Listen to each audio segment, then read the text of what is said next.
Benvenuti a Sant'Antimo, ci troviamo in questo momento nel comune di Montalcino, circondati da ulivi secolari e da bellissimi vigneti che producono un vino fantastico, forse il re di tutti i vini d'Italia, e ci troviamo davanti a una abbazia meravigliosa chiamata appunto Abbazia di Sant'Antimo, pensate un po', fondata, seguendo la leggenda, da Carlo Magno. Andiamola a vedere più da vicino. Ok, quella di Carlo Magno è probabilmente soltanto una leggenda, infatti sappiamo quasi certamente che qui ci fosse una chiesa anche prima di Carlo Magno, anche se probabilmente Carlo Magno qui c'è stato, e alcuni degli ulivi secolari che vedete intorno a noi sono, non voglio dire risalenti a quell'epoca, ma quasi. Comunque, anche se noi guardiamo la struttura, possiamo vedere che la zona era abitata da tantissimo tempo. Già in epoca romana ci dovevano essere delle ville o comunque degli edifici, perché alcuni di questi, alcune delle pietre, alcuni resti delle ville romane sono state utilizzate per la costruzione della chiesa. Vedete addirittura quella figura con la cornucopia, sicuramente di epoca romana, o ancora quelle pietre che sono state usate per la parete laterale con delle iscrizioni romane. La chiesa comunque non è tanto famosa per le iscrizioni romane, che non era certo una novità quando si parla di costruzioni medievali, ma più in particolare per la sua epoca dell'oro, cioè parliamo dell'anno 1000. Nell'anno 1000, infatti, dall'anno 1000-1100, questa abbazia diventa un ente estremamente potente che domina praticamente tutta la valle, si cresce soprattutto sopra il pellegrinaggio della Francigena. Francigena che era una strada, un percorso che veniva percorso da migliaia e migliaia di pellegrini ogni anno e che portava sicuramente tantissima ricchezza e potere ai frati dell'abbazia. L'abbazia di Sant'Antimo viene considerata una delle massime espressioni del romanico in Toscana. Non solo, ma è una delle poche chiese che ha preso dal nord Europa, dalla Francia, diverse caratteristiche architettoniche che la rendono sicuramente unica nel panorama toscano.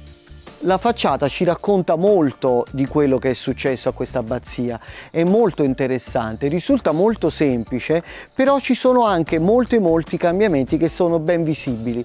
Guardate ad esempio le pietre che sono molto ben sbozzate al centro, ma poi vediamo che sui due lati delle navate laterali diventano molto più rustiche.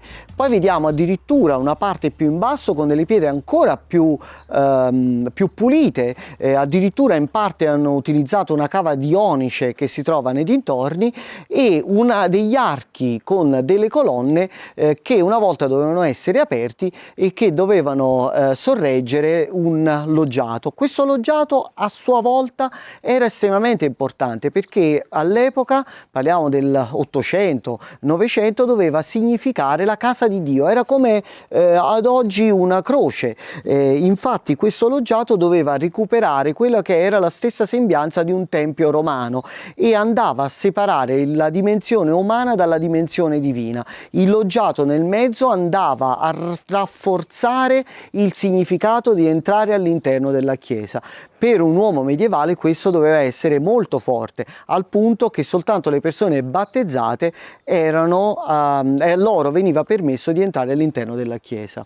Ci troviamo in questo momento all'interno del chiostro. Dovete immaginare questo spazio una volta era chiuso con delle arcate ed era il classico chiostro monastico.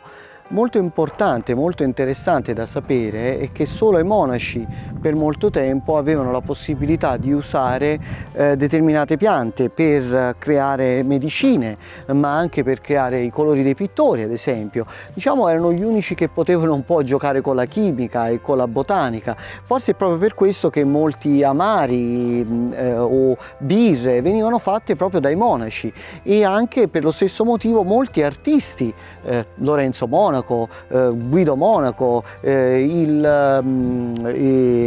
Filippo Lippi, il Beato Angelico, tutti questi erano monaci perché avevano a disposizione le piante che gli consentivano di poter avere i colori più belli e a miglior prezzo.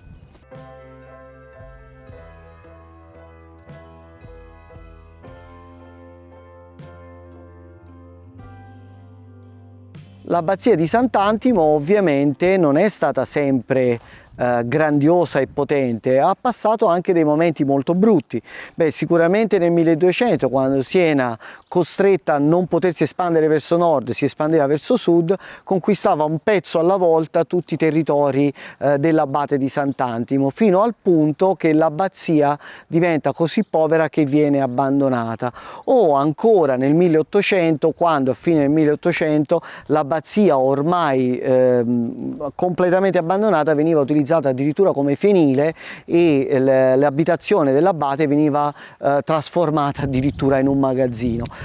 Oggi l'abbazia è ritornata al suo splendore iniziale, è stata restaurata in parte anche grazie al Partini, lo stesso che ha restaurato in buona parte alla fine dell'Ottocento la città di Siena, e possiamo vedere ad oggi tutti i resti, tutte le varie testimonianze di un passato glorioso, storico e importantissimo.